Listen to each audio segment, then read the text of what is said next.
Shalom sahabat Repa yang dikasihi Tuhan. Eksistensi di panggung dunia hari ini seringkali dibayar dengan mahal, dengan harga dari sebuah kejujuran rohani. Banyak atau berapa banyak dari kita rela mengorbankan kedamaian batin kita demi sebuah pengakuan di layar handphone. Kita sibuk memoles apa yang tampaknya di luar, tetapi membiarkan manusia batin kita menjadi keropos dan gersang. Pemahaman umum gereja seringkali mengingatkan kita untuk menjaga kekudusan hidup. Namun dalam kenyataannya, kita seringkali terjatuh dalam jebakan kepalsuan, kepura-puraan kehidupan. Hari ini, firman Tuhan dari kitab Nabi Yesaya, pasal 3 ayat 16, datang seperti sebuah cermin yang menegur kita, tajam. Sekaligus datang sebagai sebuah pelukan yang memanggil kita untuk kembali pulang pada esensi iman yang sejati.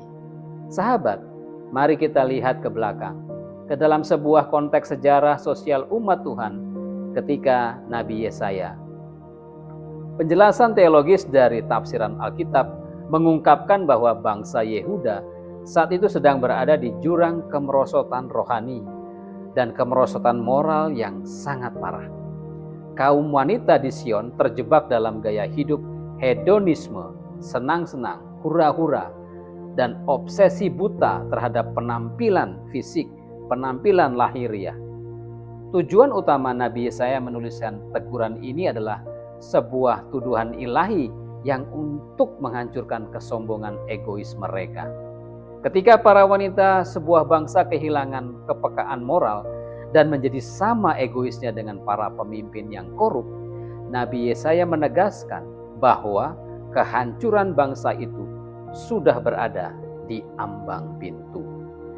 Secara tafsiran kebahasaan, teks ini menggambarkan dosa keangkuhan secara nyata yang sangat terang benderang. Berdasarkan tafsiran Alkitab yang ada, frasa atau kalimat berjalan dengan leher dijulurkan dan mata yang genit melambangkan kesombongan batin yang diekspresikan lewat bahasa tubuh. Langkah kaki yang dibuat-buat serta bunyi gemerincing di rantai kaki menunjukkan bagaimana mereka sangat haus akan perhatian dunia. Mereka hidup demi pandangan manusia. Mereka mendewasakan eksistensi fisik. Namun secara rohani mereka mati di hadapan Tuhan semesta alam. Sahabat, melalui kebenaran ini kita menerima sebuah ajaran teologis yang mendasar. Bahwa Tuhan menolak kepalsuan lahiriah dan menuntut kemurnian batiniah. Esensi dari judul khotbah hari ini, renungan kita hari ini, yaitu kehilangan esensi demi eksistensi, menerangkan bahwa ketika kita menggeser fokus hidup kita dari perkenanan Allah kepada pengakuan manusia atau validasi manusia, kita sedang membangun panggung kehancuran kita sendiri. Teologi Nabi Yesaya mengingatkan bahwa Allah tidak bisa dikelabui oleh kosmetik rohani atau topeng kemewahan. Allah melihat langsung ke dalam kedalaman hati kita. Sahabat yang dikasihi Tuhan, kesimpulannya jelas. Jangan sampai kita sibuk mengumpulkan kekaguman dunia, pujian-pujian dari dunia, dan juga perkenanan dunia.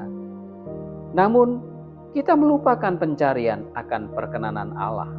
Ingatlah akan perintah agung dari Tuhan kita Yesus Kristus dalam Injil Matius 23 ayat 26. Tuhan Yesus menegaskan, bersihkanlah dahulu sebelah dalam cawan itu, maka sebelah luarnya juga akan bersih.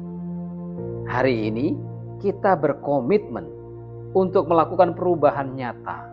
Jangan takut kehilangan eksistensi atau pengakuan di mata manusia, tetapi takutlah jika kita kehilangan esensi atau nilai atau inti sebagai anak-anak Allah.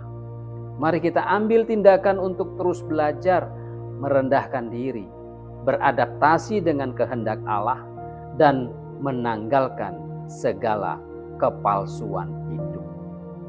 Sahabat, mari kita berdoa. Bapa Surgawi, ampuni kami jika selama ini kami lebih sibuk mengejar eksistensi, pengakuan duniawi, dan mengabaikan kemurnian hati di hadapan-Mu. Bersihkanlah sebelah dalam cawan hidup kami ya Tuhan.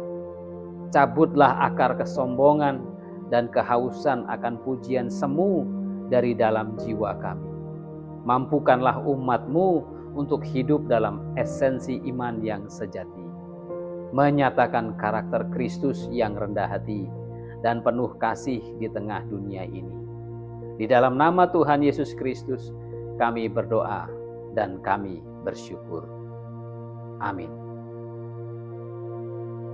Demikianlah Rema Peniel Ambarawa hari ini.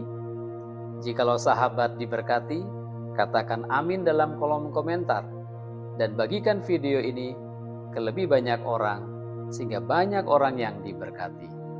Tuhan Yesus memberkati. Amin.